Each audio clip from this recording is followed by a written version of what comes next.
Alrighty, so are you guys ready for me to react to more terrible prediction that I made earlier this season? Because today we're gonna look at the Western Conference version, and I'm gonna react to teams that I thought that they were going to make it to the playoffs and finish pretty high in the standings, and yeah, they didn't make it to the playoffs, and vice versa. Pretty much teams that I thought were not gonna do anything, well, they definitely did something this season and made it to the playoffs. But we start off at number 14, which I predicted Austin was going to finish this one, and they actually almost missed out on the playoffs. They actually finished in 10th position. You know, in the beginning of the season, I thought Austin was going to be a team that's going to finish dead last and look like a team that could be competing with TFC for that wooden spoon spot, considering heading into the beginning of the season, it was very dire for this Los Verdes team. They haven't really made it any reinforcement. The quality of the team looks nothing like a team that gives me signs that they could be a competitive team. And, you know, a lot of people have predicted that this team finished in 14th position.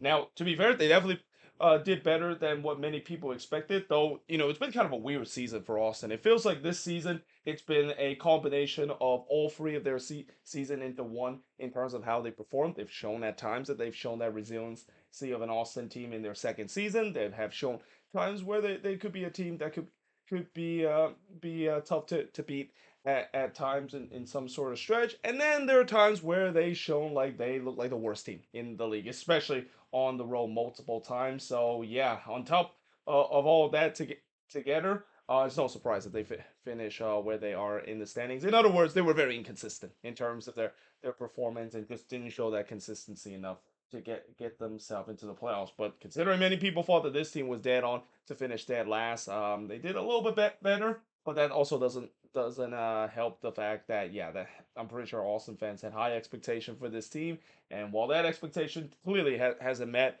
that also has cost Josh Wu his job, and now we'll see whether or not if Nico Estevez can change that heading into next season.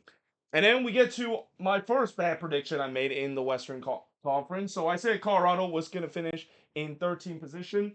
They did not finish in 13th position. In fact, this could have been a lot worse if Colorado didn't go on a really bad run of form late in the season, and we kind of already start to show that bad run of form has really took a toll on this team, and not to mention injuries has also took a toll on this team. But before that, I mean, this team was flying high in the Western Conference, and Chris Armas is basically doing the same thing that Ben Olsen did last year, really proving a lot of his doubter wrong, and has really motivated this team to be a playoff contender, despite the fact that, you know, on paper this team should not be as good as they should be. It feels like that belief and that team spirit that we've seen throughout the season has really guided this team to finish very well in the standings. But obviously, as we all know, lately it hasn't been that case. Lately, it feels like they're back to the Rapids that we thought that they were heading into this season, finish as one of the worst team in the league.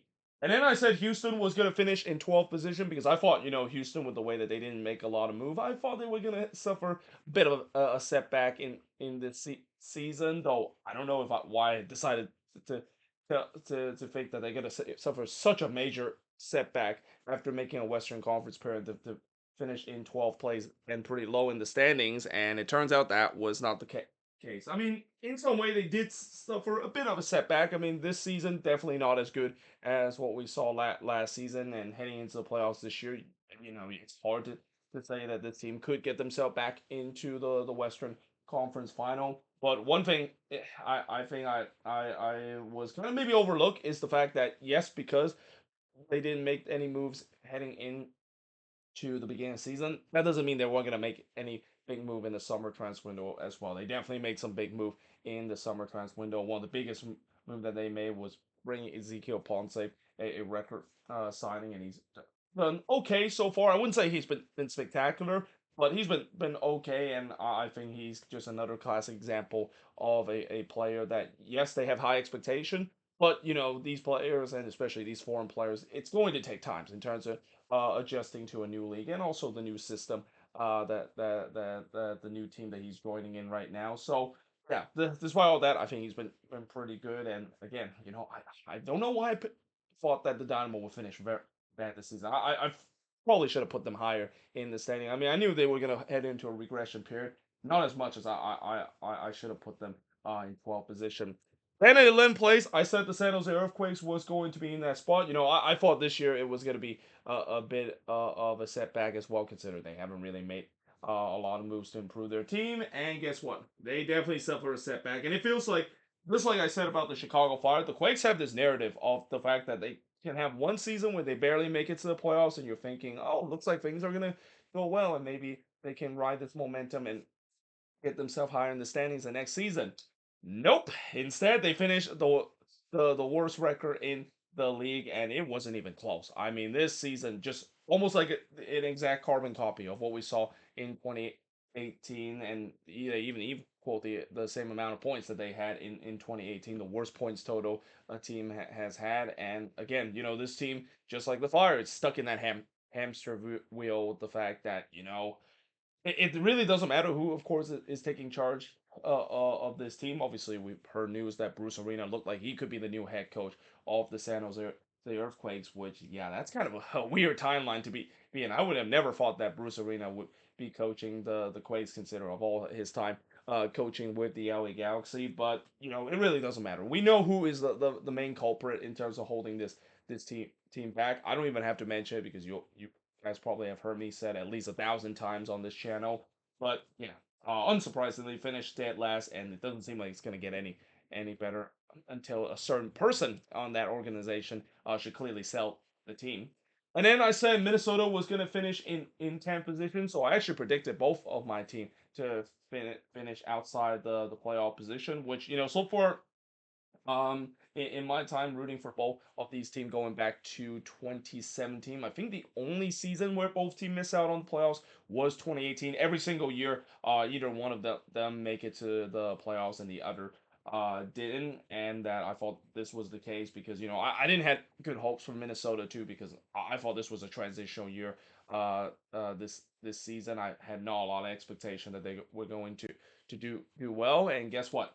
Not only they did well, but they look like a playoff not only a playoff contender but a dark horse. Now, I mean, who would have thought that with the way that them being a head coach on a short amount of time and also bringing guys in the summer transfer window and hope that they would excel and have excelled in a big way. Who would have thought that that would be the case now? I mean, it's also been a very weird season for this Loons team as well. It's almost like a season of third for this Minnesota team. The first third of the season, they shocked everybody by having a really good record, at time holding the first spot for a bit, and then they just pretty much crater and collapse in June. It feels like maybe reality kind of started to set it into this team, and then once the summer transfer window happened, and also getting some new signing, it has absolutely injected new life to this team to a point where there's a reason why I predicted them to make it to the Western Conference final, and I'm pretty sure that prediction might not backfire in a big way, knowing Minnesota sports culture that is. But yeah, there's no doubt this is a very dangerous team and a team that I don't think a lot of teams want to face this Minnesota team with how hot that they are heading into the playoffs. And then I predicted RSL was going to finish in ninth position. So this was somewhat a bad prediction. But in some way, I thought RSL was going to finish in a spot here because, I had question when it comes to some of the players that they have. Yes, they still have Chicho Arango and they have some good players, but I thought it was going to be a bit of a setback year, and yeah, they didn't have a setback year, at least in the beginning. That is, the latter part kind of what I thought was going to be, but mainly because just like I said about Atlanta United, this RSL team looked completely different compared to what we saw in the beginning of the season to where it is now, especially on the attacking end. Yes, Chicho Arango is obviously still there, but he does not look like the Chicho Arango that we saw in the beginning of the season. And because with them playing a lot of guys that they brought in the summer transfer window, and unfortunately, unlike Minnesota where they got instant impact for these new signings, that has not been the case for some of their new signing. Their new signing has kind of got off to a bit of a slow start, and that's kind of is the reason why they are where they are in the standing. I mean, yes, they are near the top of the standings, but don't let that distract you for the fact that yeah, this team it's very this team look very fraudulent, and that their record is very deceiving, and we'll see whether or not they can prove people, including myself, wrong when they play against Minnesota because it's going to be a meat matchup between one of the hottest team team in the league against a team that, yes, they have a 6 game unbeaten streak, but let's not forget that 6 game unbeaten streak. They were playing against pretty easy team, and even against easy team, they did not look convincing whatsoever in terms of some of their performance that they put. And then in eighth place, I said the Portland Timbers were going to finish that spot. I wasn't actually that far off, and this was probably one of the better prediction I made so far. I was only one place off. If they would have won like maybe one more game, they would have finished in eighth place, and they would have.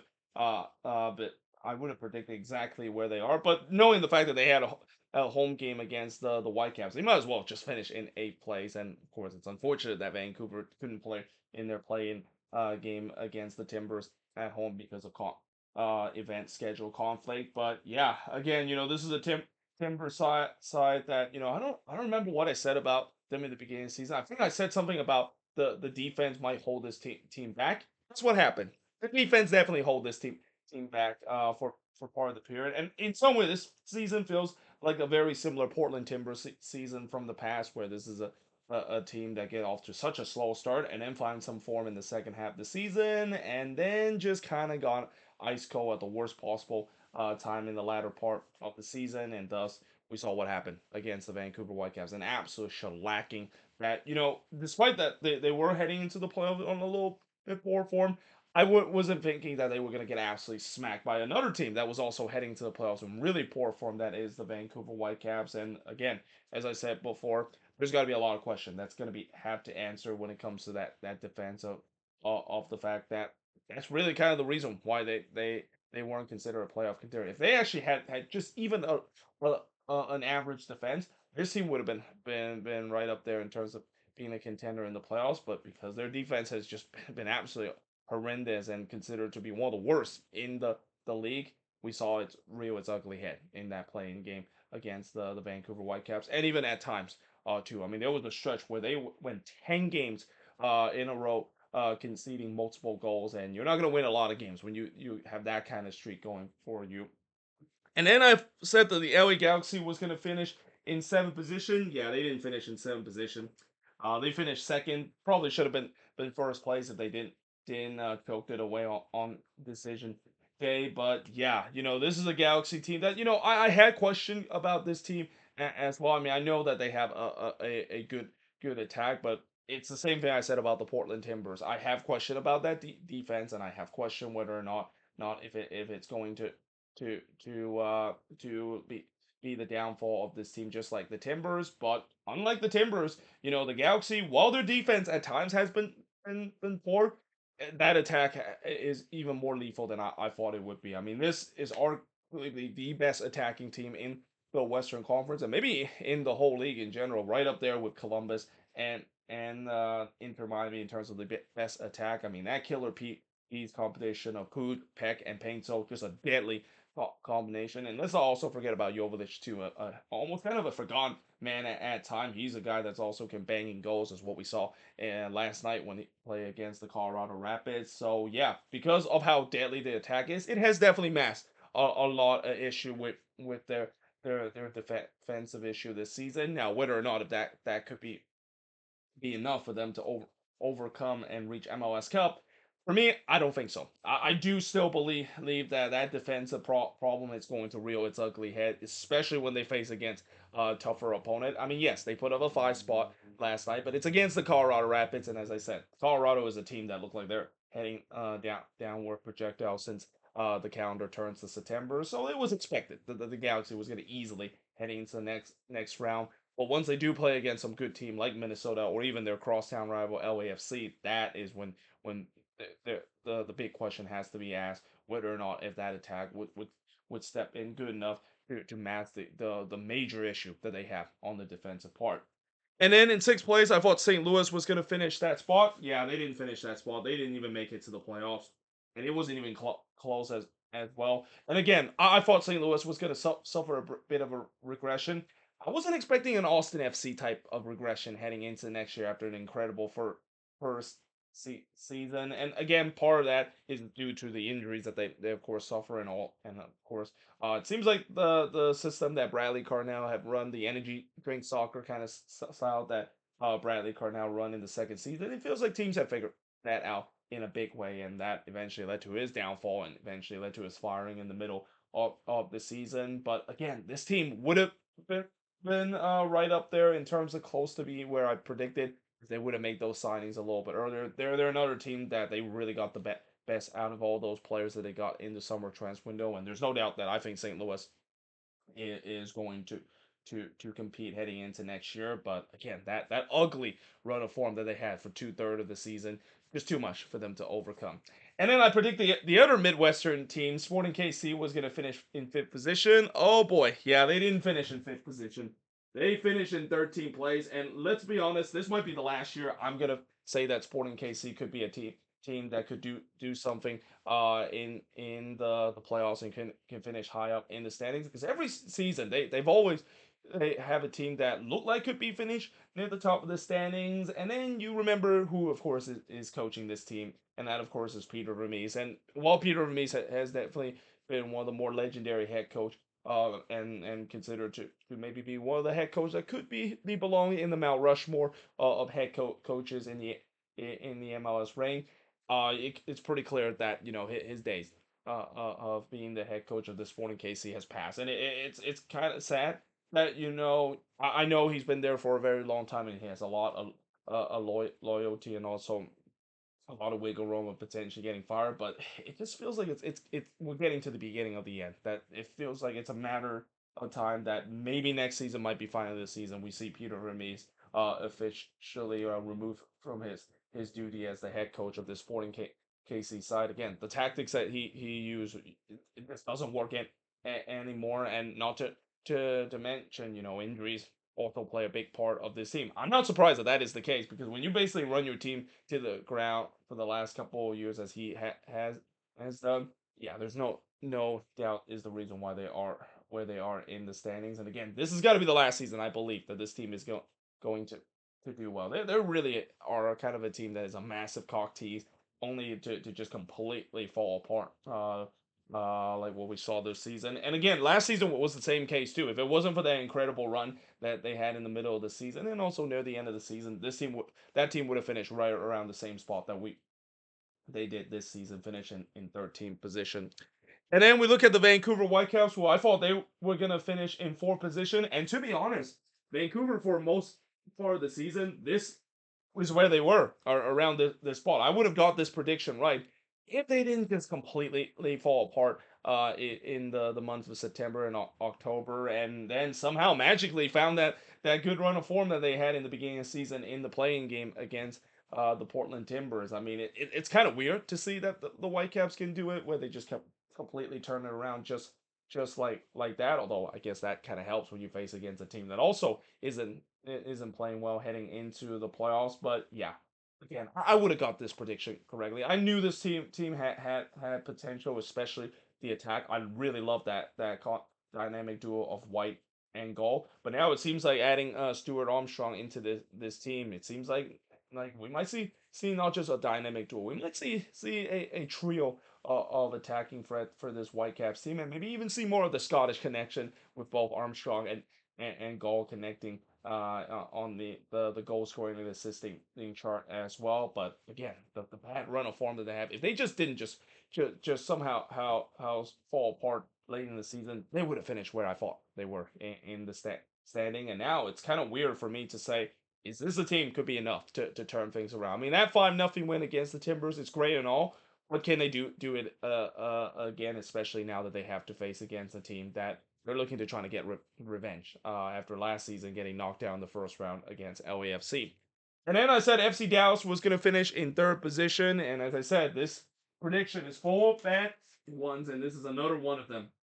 I gotta say, I think I might have even done worse in the Western Conference compared to the Eastern Conference, because you see this team, somewhat this team as well. All of them, I made some bad prediction as well. Basically, up to this point, out of all four of these teams that I mentioned last, only one of them actually made it to the playoffs, and the other three wasn't even coming close to making the playoffs. And that for Dallas, I will say they were kind of the closest. They were in the playoff hunt for most of the year, but it's been kind of a weird season for Dallas in a point where in the beginning of the season, they had it's clear that they definitely had the attacking talent, and Pedro Musa has definitely lived up to his tag. I wouldn't be surprised next season he could be a Golden Boot candidate. But problem with this team at time is that at times the attack has kind of faltered. Of course, not having Alan Velasco for most of the season could be a big factor. But what is very surprising this season for Dallas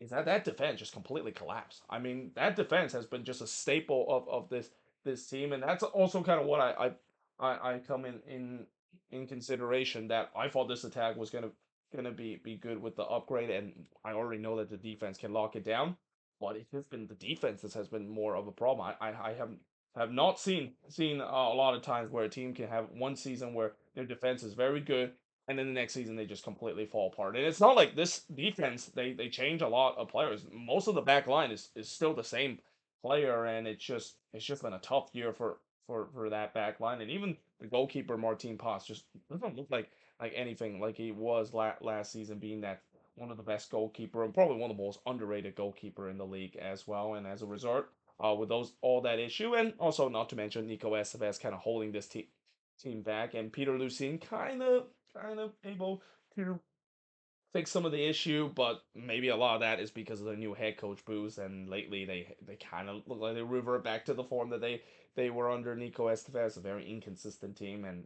that's where the reason why they finished in 11th position and got this prediction completely wrong. And then I predicted the Seattle Sounder were gonna finish in second place because I always thought that Seattle, this is like the spot that they always finish when they make the playoffs. This is always is the spot to, it's almost like a guarantee. That didn't happen though. They actually finished in fourth position, though they had their chances of finish in second position at time. And I also would say that this prediction would have gone terribly wrong in the beginning of the year as well. With the way how bad the Sounders have played in the beginning of the year, it's kind of almost a miracle the fact that they finished that high in the standings. Though I say that, but this feels like it's the Seattle Sounders kind of maybe turning back the clock a little bit. Remember a couple of years doing their days when they're the dominant force in the Western Conference alongside with their big rival, the Portland Timbers, in that spot. What is one thing that Seattle always do? They always start off slow in the season, kind of punting the first half of the season and just go on a crazy resurgence in the second half of the season to get themselves in a good spot heading into the playoffs. Well, guess what happened this year for the Seattle Sounders? That is exactly what happened. They went on a crazy second half resurgence, and well, this team kind of reminds me a little bit of that team that made it to the playoffs last time. A team that, yes, they do have some weapons on the attack, but it's definitely not as good of a Sounders team that we've seen in the past. Still is a team that eventually make it to the playoffs, and again, they're heading into the playoffs in a relatively good form. There could be a chance that they might go deep, as long as of course they don't face against LAFC, which unfortunately they do have to do that in the second round. And if they want to go on a deep run, they're gonna have to exercise those demons and beat the team that just simply owned them for the last couple of years. And then finally, I predicted LAFC was gonna finish in first place. Guess what? They did finish in first place, and I think this is the only prediction out of all of them I made from the beginning of the year that actually is true. I mean, that just shows you how bad I did when it comes to the prediction this year. But I also want to thank the Houston Dynamo big time in terms of making that happen, because I would have got none of these right if the Houston Dynamo didn't get that late goal.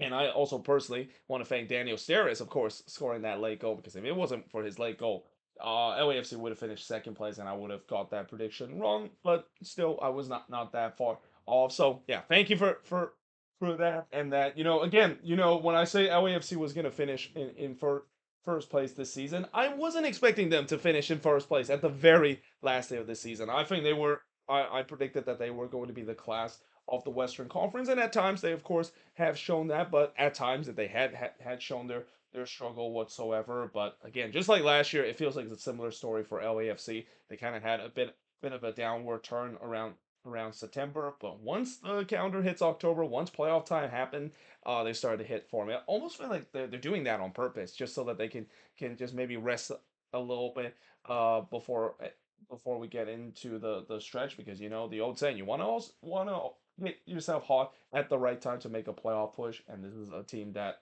I picked them to go all the way to MLS Cup again, reaching their third straight MLS Cup, and not a lot of team can bet against that heading into this playoffs. I think this team is going to do very well. I mean, yes, Vancouver will be a bit of a challenge considering the Whitecaps want some revenge against LAFC, but the quality that LAFC has is still second to none. This is still the team to beat in the Western Conference, and not to mention the road to MLS Cup out of the West has to come at BMO Stadium, and BMO Stadium is one of the toughest places to get resort. Not a lot of team is able to walk out of BMO Stadium with resort both in the regular season and in the playoffs, and I expect that could be the same thing heading into this year's playoffs as well. But there you have it. That is pretty much it. Looking at the Western Conference prediction that I made in the beginning of the season, and looking at some terrible ones. That is. I mean, next season I might as well just not make any prediction because I know I'm gonna get absolutely terribly wrong, and people will be very mad at me in the comment section below. But either way, hope you guys enjoyed this video. If you do, make sure you guys do like, smash the subscribe button, and yeah, I of course will see you guys next time.